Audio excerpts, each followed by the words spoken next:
Have you ever wondered why so many people work hard every single day, yet still struggle to build wealth? In his timeless classic, The Richest Man in Babylon, George S. Clason gives us one simple principle that changed the lives of many in ancient Babylon, and it can do the same for us today. That principle is this: part of all you earn is yours to keep. Written in 1926, Clason's book uses parables set in the ancient city of Babylon to teach financial wisdom that's still relevant today.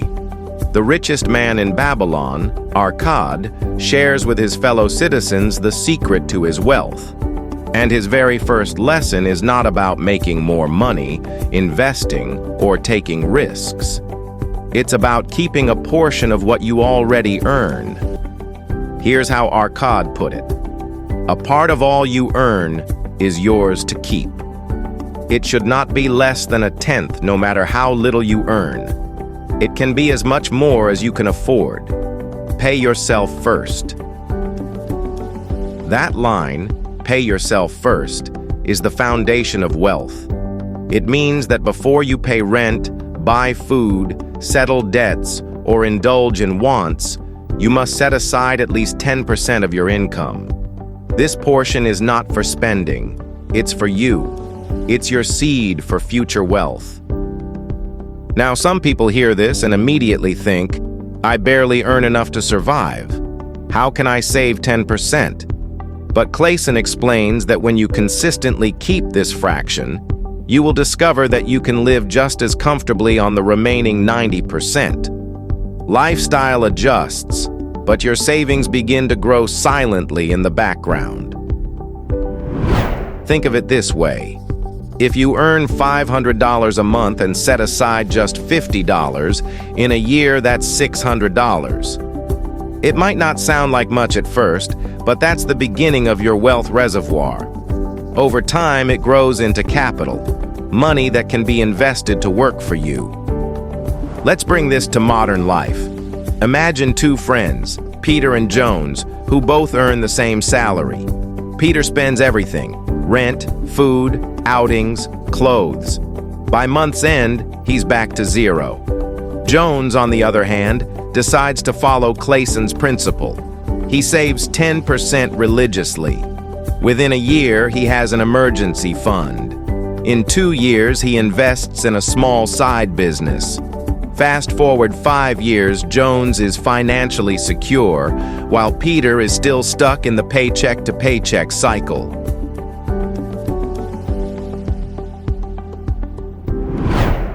The difference isn't income.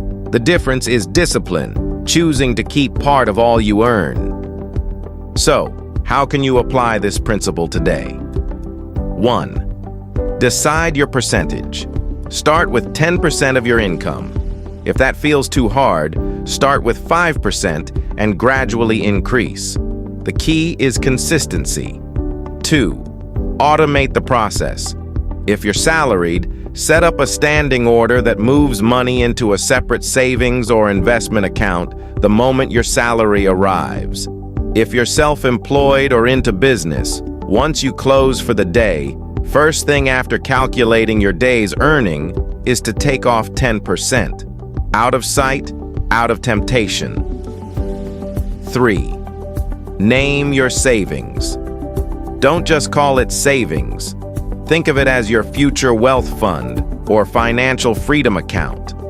This mental shift reinforces that this money is untouchable.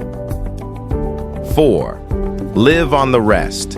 Adjust your budget around the 90% left. You'll be surprised how quickly you adapt.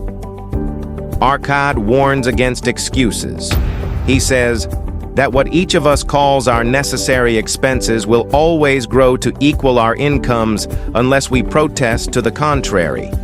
In other words, no matter how much you earn, you'll always find needs to match it, unless you deliberately keep part of it for yourself.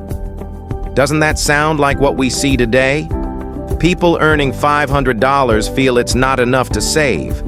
Then they get promoted to $1,000 and still, it's not enough. then $2,000, and still no savings. Income grows, but so do expenses.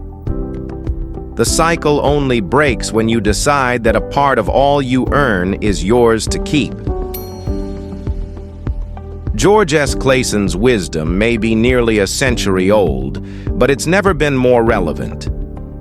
Wealth doesn't start with a big salary, a business, or an investment. It starts with the simple act of keeping a portion of your income. So the next time you earn some money, regardless of the amount, remember Arkad's words. Pay yourself first. Treat your savings like the most important bill you'll ever pay, because it is. If you want financial freedom tomorrow, start keeping part of all you earn today. If you found this principle valuable, stay tuned as we explore more timeless lessons from The Richest Man in Babylon and other great financial books. Part of all you earn is yours to keep. Henceforth, before you start each day of your life, always repeat that to yourself. Now I want to hear from you. Will you start paying yourself first from today? Comment yes if you're in.